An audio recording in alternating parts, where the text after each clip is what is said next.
Uh, well, sorry for the slightly less than polished format, guys. Just let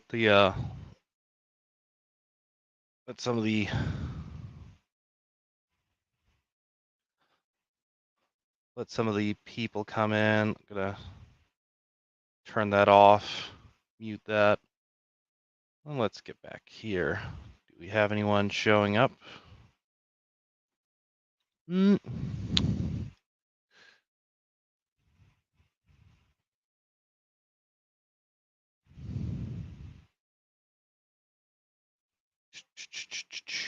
Okay, I gotta mute this channel real quick. This is, otherwise I'm gonna be very annoyed. Let's see, notification settings.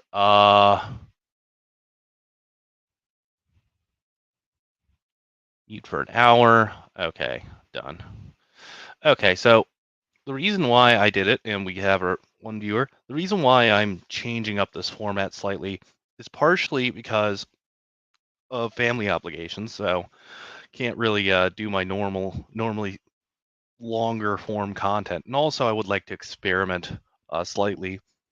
Start with try doing very shorter streams where I can compress more of my thought together, and hopefully you'll make it a bit higher quality, less rambly. And we've lost it, but whatever. The so I'm going to air out some thoughts because recently, as a part of the weaving and whatnot, I've been looking at getting a boat and things like that.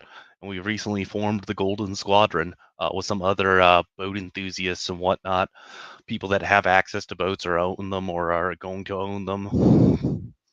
Um, so we're planning to do meetup and things like that. So it's gotten me thinking as I've looked at boating and looking at the history of the Anglo-Saxon peoples and looking at and contrasting it so strongly with continentals as I've been talking more and more to continental people, that there is something there's somewhat of a unique relationship. I mean, some people like Mahan and whatnot have talked about how England developed such a unique culture because of her natural moat for her island, and thus she developed a real strong maritime tradition. But even outside of uh, England proper, you see a very strong sense of of a sense of the sea with all the other Anglos diasporas.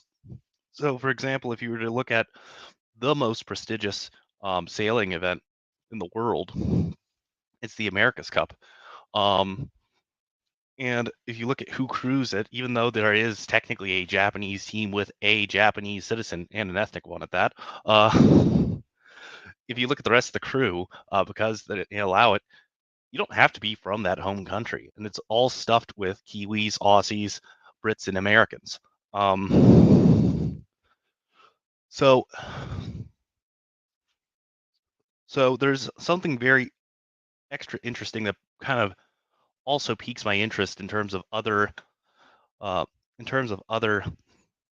things and conversations we've been having in the distant right, because Lindy Man pointed out in terms of refinement culture that, or in his piece on refinement culture, disparaging the America's Cup, how the America's Cup was was a example of refinement culture because the boats don't look so stereotypically sailorish or like a sailboat. They are primarily essentially platforms for hydrofoils so that they can be driven by the wind, and yet the sorry if I'm a touch more rambly, um and yet while they are driven by the wind and they provide, sorry, he claims, Lindy Band claims that they are basically modernist abominations in the same way how midpoint shooting and things like that have disappeared. Whereas what I see in the case of technology like the America's Cup is a harmony between nature and technology. And I think that's something very fundamental to the spirit of the Anglo in terms of progressing things forward, but at the same time, being able to recognize where the advantages and disadvantages lie in progressing technology forward, um, because everything comes with a cost. The In particular, you see this in the form of the archetype of the boat bum, which in many respects is kind of of a continuation of the original spirit of the hobo, which is a very uniquely American phenomenon, or not, maybe not absolutely uniquely, but you do see a variation of it in the Aussies. I forget what they call it, but there's a recent painting called "Down on His Luck" of essentially a hobo, cooking trying to cook a little fire from Australia, and and they uh, they deface it, and so the very key difference between the hobo and the an actual homeless person as we know them today is that the hobos actually had things like a hobo code. There was actually a national convention of hobos in America around the turn of the century, um, of the last century, and it essentially boiled down to your ability to just be free to wander, a certain type of detachment. And you could say that's probably a more pathologized form of the Anglo wanderlust. Yet, yet at the same time, it provides a very useful decomposition to look at the kernel of the psychology of the original hobo, or not of the hobo, but of the Anglo soul of this thing. Because the French don't really have, for example, a strong diaspora. The Germans have a reasonably strong one, but even then, they don't. When they do uproot, they tend to sink very deep roots wherever they go.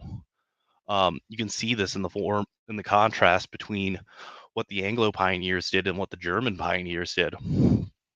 There's a good thread that basically pointed out that if you look at uh, historical census statistics and whatnot, and the original letters and journals of people back then, basically the Yankees moved out west and cleared out the Midwest. They actually did the proper pioneering work of clearing land and building farms. And then they promptly sold it to the Germans that wanted to come out and own their own land.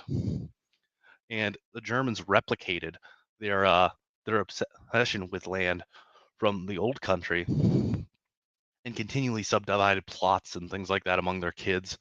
Um, Whereas the Anglo, and you see this to a certain degree with like Elon Musk, where he, Elon Musk, even though he's technically, I think he's a mix, if I recall correctly, I think he's both Boer and Anglo. Uh, but yeah, he's essentially he personifies this to a T in terms of this very paradoxical, these two paradoxical spirits of, on the one hand, you know, he believes in like the simulation theory. He believes in this type of spiritual essentialism of the human mind in a very real sense. That's why he's like working with Neuralink and such. Even though he's a materialist, and at the same time, he has a certain groundedness that you just don't see with almost anyone today in the public space. Both in terms of his adventures, his ventures, uh, like for example, Starlink. He's building SpaceX, Tesla. Like he builds physical stuff, very distinctly physical stuff, in contrast to almost everyone else except for maybe Apple. And even then, Apple wants to virtualize everything for UX purposes. Even though they're decent on build quality historically, or good at build quality, and yet at the same time, Elon Musk, in the ultimate manifestation of it, wants to colonize Mars, and it's not merely. I would posit it's not merely out of some true abstraction of humanity itself. Like no one really acts like that. If you talk to an Anglo, like, and you really start peeling back the layers. Yes, they'll put up platitudes about the universalness of humanity, yet at the same time, as you see what people do as opposed to what they say, they're acting on an impulse of a universalization of their people. Um, that's what you see with like shitlib whites. They they they don't truly do believe in their sense of whiteness, and at the same time, because of the mind virus, they pathologize it. Yet, by their very own actions, oftentimes, they act more groupishly. Hey, Jacob. Um, they act more groupishly than conservative whites in many respects. They they just are a higher class version of a racist. Um, and so, in a very and so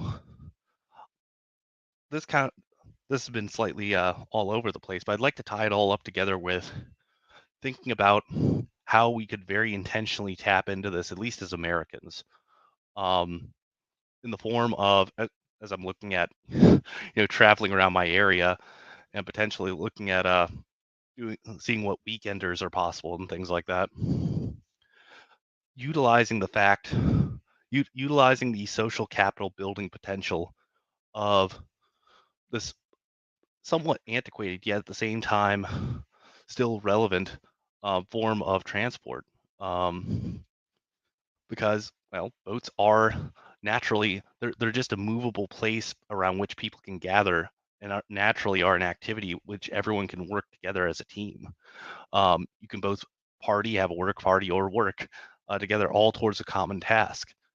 And and very importantly, it also fulfills the need to travel, the need to constantly experience a sense of becoming that that fundamentally I think it would be very interesting if we actually had like a worldwide Weave meetup to see if we could contrast this with the Anglosphere versus the non-Anglosphere. But I would suspect that you would definitely see a difference in terms of how we fundamentally view travel. Um, in that respect, like for example, I'm looking at I was plotting out a course to Hawaii, and I was just like just nonchalantly thinking, ah, 80 days. That's not too bad. Well, it's literally an odyssey, and yet at the same time, I'm for various reasons, both personal and I think greater to us us as Anglos. There's a fundamental comfortableness with being able to just go out and essentially detach yourself from the world in that respect. So let me just take a drink real quick.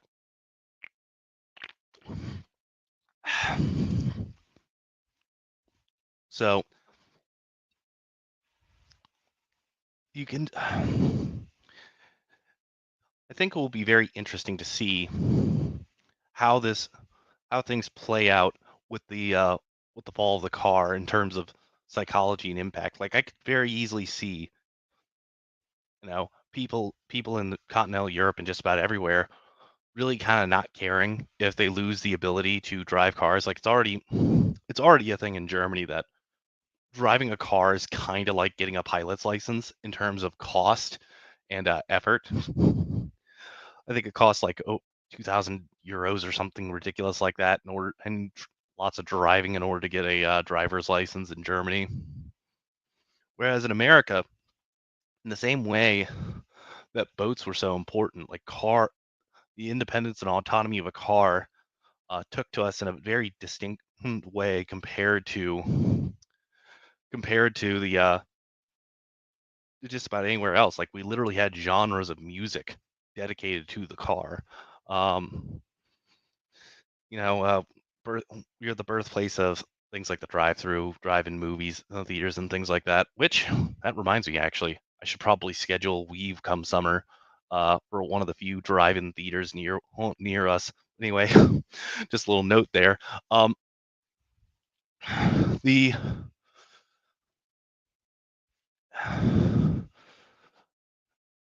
the I believe the distributist touched upon this as well about how the psychology, how it's been a real cultural shift that road trips are starting to become less and less affordable because of the rising cost of gas. Because the road trip is another one of those things that's just very distinctly American. Um,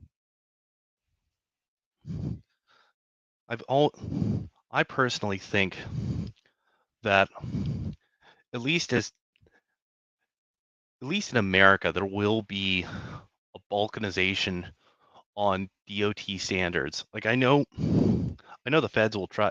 Hmm?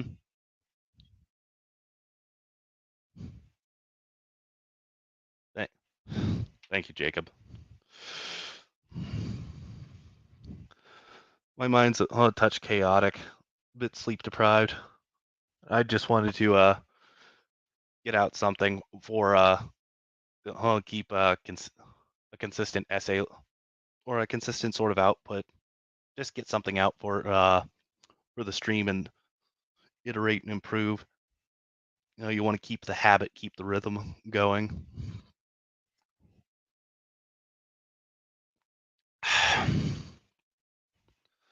So, so in terms of so in terms of how AI and driving might impact us in the future. I know these are somewhat disconnected, but there's like a weaving thread in all of it. Somewhere I just need to I'll pull it and show it. Um, in terms of how AI driving will affect it, I think there will be a genuine balkanization factor, both in terms of economic culture within the states, as well as just in the fact that there's going to be there's something very fundamentally different about how it would hit. For example, if California basically made California made driving, getting a driver's license like a the equivalent of a pilot's license compared to say a place like Texas or a place like or just about any other state.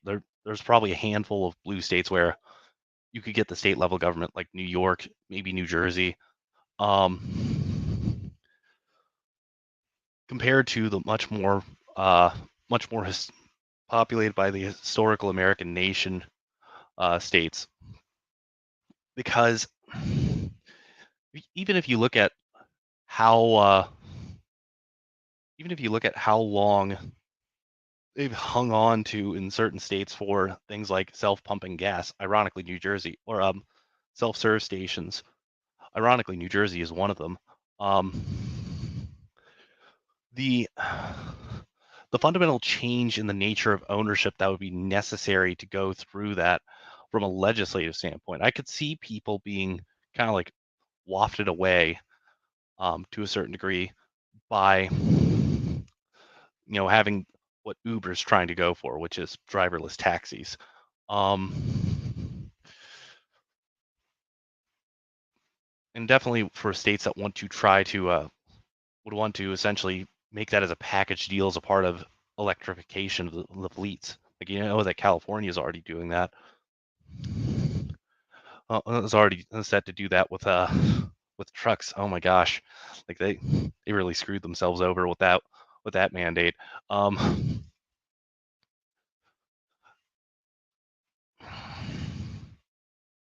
one thing that we will probably have to look out for in the future is ooh, here's an interesting prediction. You'll probably you know how like rom-coms or not rom-coms how horror movies with Key and Peele or with Jordan Peele or whatever with Get Out basically spawned an entire subgenre of horror movies which basically comes down to POC gets hunted down by evil white people, like otherwise normal waspy, in some cases aggressively, but in some cases not so aggressively waspy white people. Like I can imagine there being a genre that essentially where that essentially becomes where essentially independent travel starts to become demonized, and whether or not it's like a top down phenomenon, like I could imagine the feds, bribing Hollywood to make something to that effect and trying to artificially induce it, but it could very well just come out organically because that is the nature of Hollywood, in some respects, where they all just pathologize themselves. Agents gaslight actors, actors gaslight each other, directors gaslight the actors gaslight themselves. Like, so much goes into tricking actors around. Um, but yeah, essentially this weird sort of pathologization of.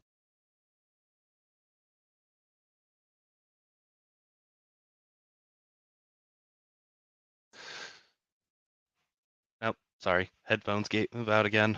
I need to remember to periodically tap to activate it so it doesn't fall asleep. Uh, I'll be I'll do a quick 5 minute wrap up, and then I'll probably try to listen back to this and cut this up into something much more coherent. Um, the Anyway, so to slightly continue on and finish it up, I predict that in the very near future, you're going to see distinct, a very distinct code mixing of the two concepts of whiteness with freedom to travel. Because in many respects, that's what they mean by whiteness. Like they aren't typically talking about and pathologizing more stereotypically med traits. It's typically more northern European, and oftentimes more distinctly Anglo-Saxon in some respects. The So I would watch out for that, and I would and ultimately we should be exploring